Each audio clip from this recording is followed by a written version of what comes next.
Hello everyone, it's me again, it's Elliott. I'm back out and about in London again, just around by Tower Bridge, and I just wanted to make a quick video today about my journey. And you know, when I come back to these busy places such as London, it really reminds me of how stuck I used to be when I was on the recovery journey, and I used to find it very difficult to come to places such as this because it'd be very triggering.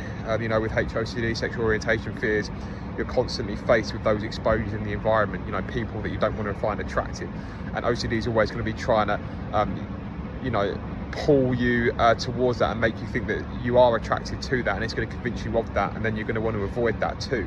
So yeah, it would really heighten my anxiety and uncertainty sensations as I walked around and engaged with the environment. So it was a massive avoidance behaviour for me to come to busy places like this. You know, at my worst, I'd be spending days on end without leaving the house, you know, doing compulsions, double checking that I was the sexuality that I wanted to be.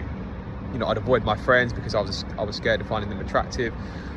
You know, I wouldn't work because, again, it would be a very triggering environment. There was no way that I could handle a working environment, you know, being surrounded by people, and you know, it just wouldn't be my best work. So I just avoided that. And yeah, my life was just one big avoidance, one big compulsion, and I thought, you know, that there's no way out for me here. And I think back to the things that I used to do just to try and escape anxiety and OCD. I remember there were, you know, in my room I used to have pictures of my favourite footballers, and what I'd do was I'd turn those pictures around the other way so I didn't have to look at them, right? That was how bad it got. I would also, there was also a massive fear of rejection element for me too, right? So it would be hard for me to like somebody else's photo on Instagram, to like a man's photo on Instagram in case somebody saw me liking that photo and thought, oh, what if Elliott finds him attractive? That was how bad it got, and it was just this constant cycle of, you know, being paranoid about what other people thought of me. You know, what if other people think I'm gay? What if other people think I'm attracted to those people? What if that means that I'm going to be rejected? And it was constantly bombarding me 24/7 with constant physical anxiety. Like, you know, when I was out with other people, I'd find it so hard just to be in their company, right? It'd be that misted glass, you know, the lights would be on but no one would be at home. What if they see me looking at somebody and think that I'm gay? And all of that was just going on constantly, and it was almost like my nervous system was wired to a fuse. All right, and it was just that constant humming anxiety, almost like I was on a plane that was ready to crash, where I was braced forward, and there was a massive fear of rejection element for me there. And you know, until I really got under that fear of rejection by doing the shame attacks and doing the irrational beliefs, it just didn't really budge for me. So yeah, that was a huge thing for me. And again, you know, I did exposures repeatedly. This is where I really fell into the trap. You know, I constantly tried to expose myself to that sensation, right? And that was just fear locked in there in the end, because I was doing that exposure thousands of times, but I still wasn't getting relief, right?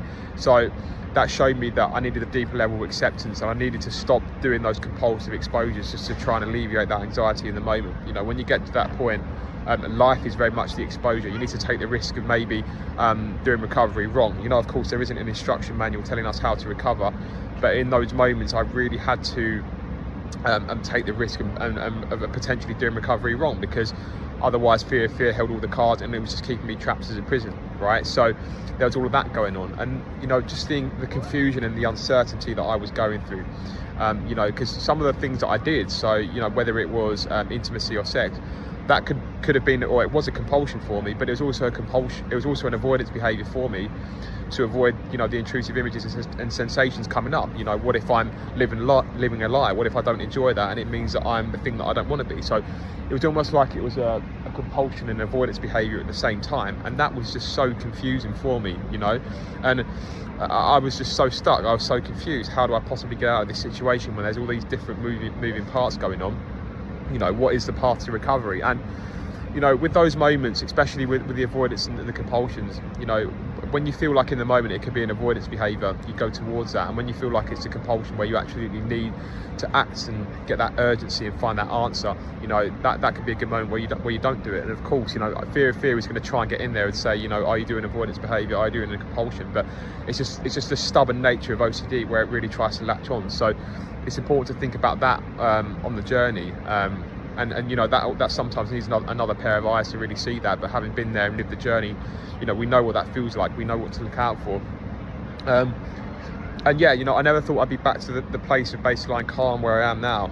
Obviously it took some work, you know, a lot of breaking down the irrational beliefs and becoming more rational about my perspectives, but I had to really see the supply line of OCD there. You know, there were so many ways in which OCD was trying to catch on. There's different angles of acceptance. So, you know, the fear of rejection, the fear of living a lie, the fear of not being happy, the actual fear of disgust sensations from the core fears. There was all of that going on, and I had to pick apart of those bit by bit by bit, whilst exposing myself, you know, to the worst case scenario by doing exposures, reading articles, watching films, like real world exposures as well, shame attack. So there was all of those moving parts there that really helped me to recover and get better. And of course, you know, it really was a process. It took a lot of time, but you know, what other option did I have? You know, I tried all the quick fixes, I tried the hypnotherapies, I tried, you know, multiple rounds of like counselling, whatever it was, and it just didn't quite cut it for chronic OCD. You know, chronic OCD is a different animal, and it's going to cut through those sort of basic, you know, those basic sort of therapies like a hot knife through butter, as Rob says. And you know, having lived there and really experienced the journey, we know what it takes to get better. And it's almost like with OCD, as you go through the recovery journey, and you know, really looking at the fear angle here, as you get more experience with that discomfort, you know, you actually move towards that path of recovery, because it's like a pilot who, as he drives more air miles, he gets more comfortable and he gets better at what he's doing. And as we wear those anxiety sensations and bring them and go about our day with that, we get better at sitting with that. Again, it's not to like lump it and try and make it go away, but as you get more experience with the anxiety, whilst breaking down the irrational beliefs associated with it, you know, the shoulds, oughts and musts, and the awfulizing, that is when it starts to unlock. That's when that internal cycle, am I anxious, am I not, starts to really dissipate. And it's almost like you're fighting your nervous system in many ways, right, with the anxiety sensations, right? And it's that internal framework that OCD really thrives on, and you disarm that internal framework by moving towards that deeper level of acceptance. All right, so again, you know, with the anxiety and it feels so uncomfortable, it's our second nature to actually fight that and to you know, try and be rid of that, because you know, we live in a world where we need to find answers. We live in an instant gratification world where we think if we've got a problem we need a solution, but you know, anxiety doesn't really work like that. There's no fixing that needs to happen. It's more of an acceptance, it's more of a release. There's nothing to solve, there's no state to achieve, because you're accepting, even if that anxiety did stay there for the rest of your life, that you can still make peace and come to terms with that. And yeah, there's all of that going on too. So with the recovery journey, yes, you have the core fears there, whatever it is, whatever theme or fears you may have, whether it's living a lie, whether it's being in the wrong relationship, whether it's you know, all those different things. There's also like the big fear of fear elements, so the fear of being stuck forever. So you need to pick apart those two different angles, the theme itself and the actual being stuck with the sensations that have now locked in because of that you know, overstimulation of the nervous system for a long period of time. So those are two different layers there that you really need to get under. And fear of fear tends to be the last to go. And you know, going back to what I said about the compulsive exposures, that was when the exposures really ran their course. And that was when fear of fear and that deeper level of acceptance really needed to come in for me there and say, hey, look, you know, even if I am anxious for the rest of my life, even if I don't get back to that original state that I was in, I can really still make peace with that and come to terms with it. I'm not saying that I'd like for that to happen, but I had to see that was a reality of just existing and being a human being, because, you know, there's many cases where humans don't recover from certain things. You know, you think of illnesses, injuries, you know, cancers, other mental ailments. You know, there's so many other examples of where people don't recover, and the fact that we do have that chance to recover, you know, the gratitude for that is unmatched. You know, and I look back at the Tower of London behind me there, which you might be able to see, and you know, I think about that. Somebody who from 1,000 years ago probably walked in front of that tower may have had OCD, and they had no chance of recovering. They would have had no idea of what was going on to them, and they probably took that to the grave with them, and they had no chance to recover. And you know, if you don't put in the recovery work now, it's akin to being like that person who may have looked back at the Tower of London 1,000 years ago, right? So you've got to see it as the opportunity of a lifetime to really get better, to become more rational, to use that in other areas of your life as well. So your job, your relationship, it's not just for recovery per se. It's a massive life overhaul that is more than likely needed. You know, I really needed to go through OCD recovery, because without it, I'd probably still be, you know, scared of the world, scared of rejection. I'd probably still be very irrational and have very black and white thinking that wouldn't really help me to navigate through life in the most efficient way possible.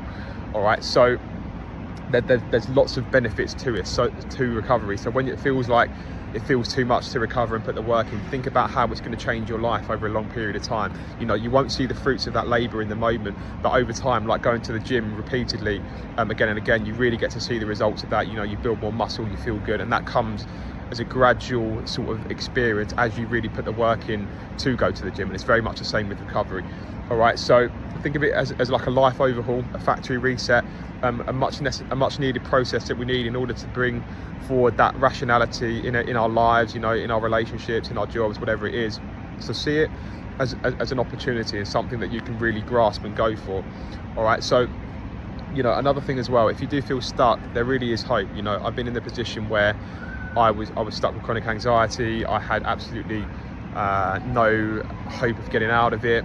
I had the hospital visits, I had the different therapies, spent, you know, loads of money, and yeah, I had no hope. I really didn't have any hope, and I thought, what next? But it all comes down to your belief systems and the perspectives that you hold, and they can be changed at any moment. They're very malleable, they're not fixed at a certain point in time.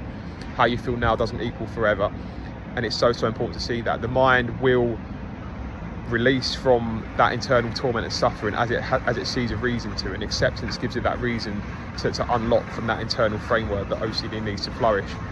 Okay, so it's chipping away at those things bit by bit. Of course, it's not going to happen overnight. There's some deeply held taboo fears that we've held for a long period of time here, and we have to be realistic with that aspect too. So yeah, chip away bit by bit. What am I scared of? How can I become more rational about that? How can I align my behaviours to that as well? So minimising the avoidance behaviours, minimising the compulsions, minimising the reassurance, all those different things. Good life structure, making sure that you get back to work, you engage with the world. As you do those things, confidence is going to start to improve, and as the confidence improves, you get more momentum in your life, and then that filters into the recovery work. So it's almost like it's a loop that really, it's a recovery loop in many ways that we can help cultivate by doing those things. Okay, so very important to remember, there is hope. You're not alone. You're in the right place for OCD recovery, and yeah, take it day by day. How you feel now doesn't equal forever, and yeah, like I said, there is hope. There's so much to live for. Freedom awaits. Thank you.